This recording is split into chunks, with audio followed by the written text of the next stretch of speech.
Assalamualaikum warahmatullahi wabarakatuh. Perkenalkan, nama saya Koridor Pamungkas. Nama saya Gabriel, saya Abkar. Di sini kami akan melakukan sebuah observasi terhadap satu tempat wisata yang ada di daerah Cikidang, Sukabumi, Jawa Barat. Di sini kami akan mengobservasi tentang dibangunnya jalan tol di dekat tempat wisata ini. Lalu kami juga akan mengobservasi apa atau tanggapan dari pemerintah tentang dibangunnya tempat wisata ini dan juga dibangunnya sebuah jalan tol di tempat wisata ini. Assalamualaikum warahmatullahi wabarakatuh. Waalaikumsalam warahmatullahi wabarakatuh. Perkenalkan Pak, nama saya Akbar Nurul Pamungkas. Saya salah satu mahasiswa aktif Universitas Muhammadiyah Sukabumi dari program studi PJKR, Pendidikan Olahraga. Nah, sebelumnya dengan Bapak Saya Iwan Kurniawan, lengkapnya di PT Caldera sebagai manajer operasional. Nah, di sini saya izin ya Pak, ingin bertanya tentang Caldera ini, namanya Caldera ya tepatnya, tentang sangkut pautnya dengan pemerintahan Pak.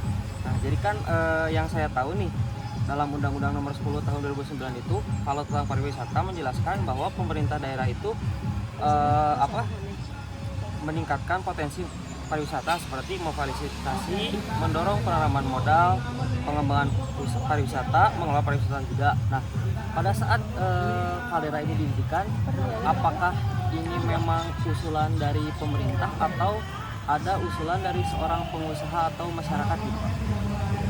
Ya, saya mulai ya dari pendirian.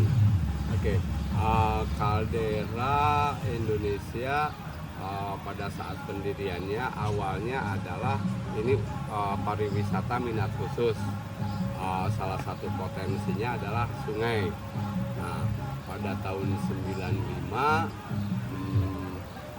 awalnya sih dari Sobek Bali, pengembangan untuk membuka wisata minat khusus. Nah, ternyata Sukabumi salah satu yang terbaik lah dari hasil survei tim Sobek Bali, dalam hal ini pusatnya di Amerika ya. Nah, dari situ dikembangkanlah rencana untuk pembukaan wisata minat khusus. Nah, setelah ini disurvei, dimungkinkan termasuk pasar ya, namanya juga pariwisata harus ada pasar. Nah, akhirnya disepakatilah bahwa dari tim ekspedisi Sobek ini bergabung dengan Caldera untuk membuka wisata alam minat khusus atau petualangan gitu ya. Nah, tentunya regulasinya terus dijalankan. Waktu itu karena ini wisata minat khusus, perizinannya tidak seperti usaha-usaha yang lain misalkan. Waktu itu masih kita harus ke dinas pariwisata juga, ke Pemda setempat juga, ke dinas pengairan juga gitu ya. Dan itu kita jalankan. Jadi kita izin-izin itu kita tempuh sehingga pada saat pergeserannya dan perkembangan berikutnya, jadi kita tinggal mengembangkan tuh basicnya itu pemanfaatan sumber daya alam gitu. Dan itu kerjasama tentunya dan regulasi atau aturan kita atur, perizinan lengkap.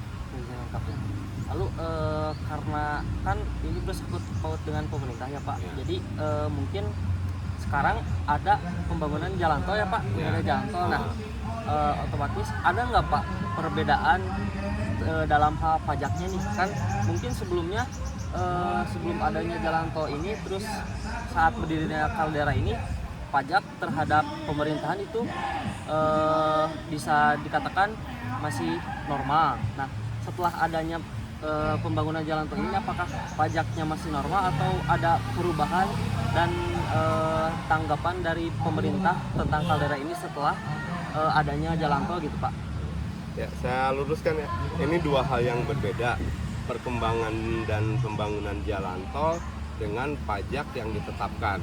Karena pajak itu sudah ada aturannya ya. Misalkan pajak restoran berapa, pajak wisata berapa. Nah, artinya ini dua hal yang berbeda. Kalau untuk perpajakan sesuai dengan regulasi yang ada, bahwa untuk wisata Arung Jeram misalkan, itu pajaknya sudah ditentukan berapa gitu kan. Nah, adapun mengenai gini nih yang dan ini terus ya kebetulan saya juga salah satu awalnya aktif di rencana pengembangan wisata Sukabumi ya, tidak hanya Citarik. Dan kebetulan saya juga tergabung di koordinator Sukabumi Selatan di apa sih ada namanya Putri ya. Itu satu organisasi taman rekreasi. Nah, artinya untuk pajak sudah ada aturan terpisahnya, tapi juga yang kita dorong adalah gini nih, tidak hanya bersifat materi. Jadi pemerintah juga dalam hal ini melihat keuntungannya bukan dari seberapa besar pajak yang, tapi seberapa berdampak ini buat perkembangan Sukabumi dan seberapa manfaat ini untuk wilayah sekitar. Ya anggaplah Cikidang dulu sebelum adanya wisata Arunira mungkin orang terbatas ya yang mengetahui hanya ruang lingkup. Tapi dengan adanya wisata Arunira ini bisa mempromosikan daerah Sukabumi. Setelah itu ditambah lagi dengan CSR-nya perusahaan Caldera misalkan untuk atlet. Nah, yang ikut di ajang-ajang internasional otomatis Sukabumi nambah lagi nih yang tadinya mungkin hanya di beberapa cabang olahraga gitu ya, atau hanya beberapa destinasi wisata.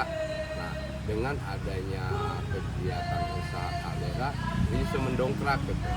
Ada beberapa atlet kita yang setiap tahun tetap ikut turnamen kelas dunia gitu. Yang terakhir di Bosnia gitu kan. Dan itu peringkatnya putri peringkat 1 dunia di nomor junior, putra di peringkat ketiga dunia di nomor junior. Nah ini juga aslinya kalau kita ngomong tugas manfaat dan perkembangan tidak bisa melihat satu sisi nih. Nah, terus juga ukuran lapangan kerja yang biasanya di daerah-daerah tertentu pasti melihatnya adalah mencari kerja ke kota atau jadi istilahnya peluang-peluang di luar negeri. Tapi dengan berdirinya di satu daerah satu usaha, ya walaupun tidak mengakomodir seluruh masyarakat, minimal untuk sekian persen sudah ikut. Ada yang secara langsung, ada yang tidak langsung. Secara langsung misalkan jadi karyawan, jadi vendor, kerjasama dengan ada yang punya apa istilahnya transport, kita kerjasama dengan terus vendor-vendor yang dibutuhkan tamu kita juga. Secara tidak langsung juga sama, dengan berdirinya ini otomatis tingkat kunjungan ramai, mudah-mudahan ini berdampak kepada tingkat ekonomi masyarakat. Dan untuk yang tadi ya Pak, apakah pada saat sebelum pembangunan dan sesudah ini, apakah pemerintah menambah fasilitas atau menambah iklan atau program sehingga Caldera ini setelah berdiri jalan tol itu lebih dikenal gitu oleh seluruh masyarakat ataupun para pengunjung-pengunjung yang memang sebelumnya tidak tahu gitu, apakah pemerintahan melakukan hal itu atau bagaimana gitu? Ya, ada beberapa upaya yang pemerintah lakukan, misalkan salah satu ruas jalan yang ke Cikidang yang tadinya dianggap ekstrim, tapi dengan adanya pelebaran jalan, dengan adanya pemagaran batas, nah itu salah satu upaya. Karena dulu salah satu kendala yang kita hadapi adalah informasi yang berkembang di luar bahwa Cikidang itu jalurnya ekstrim gitu. Nah itu juga salah satu upaya pemerintah. Terus yang saya tahu juga di Dinas Pariwisata itu ada bagian promosi. Kebetulan saya juga kenal dekat dengan teman-teman Dinas Pariwisata yang di sana, itu juga menyampaikan bahwa di Cikidang, di Sukabumi dia ada ada map ya, potensi wisata gitu ya, mulai dari masuk anggaplah paling ini di mana sih yang di daerah Cicurug dengan ini sampai ke daerah selatan gitu ya, itu sudah ada. Nah bentuknya seperti apa secara teknis saya tidak hafal gitu ya, tapi yang terpenting di bagian promosi daerah itu sudah masuk. Dan kita dilibatkan stakeholder kayak Caldera ini pada event-event pemerintah tertentu itu dilibatkan dan dikasih space gitu, untuk buat pameran. Alhamdulillah ya Pak, setelah adanya jalan tol ini pemerintah lebih memperhatikan dan lebih menaikkan bahwa potensi Sukabumi itu tidak hanya sebatas kota kecil, melainkan Sukabumi itu banyak tempat wisata dan pariwisata yang sangat mengagumkan seperti contohnya Kaldera itu ya Pak. Mungkin sekian ya Pak, terima kasih atas Oke, waktunya. siap. Mohon maaf Ya. saya mengganggu, mohon maaf juga bila ada pertanyaan yang tidak mengenakan bagi Bapak, dan terima kasih juga sekali lagi sudah berkenan menjawab pertanyaan-pertanyaan dari saya Pak. Oke, siap. Mungkin cukup sekian ya Pak. Ya. Terima kasih.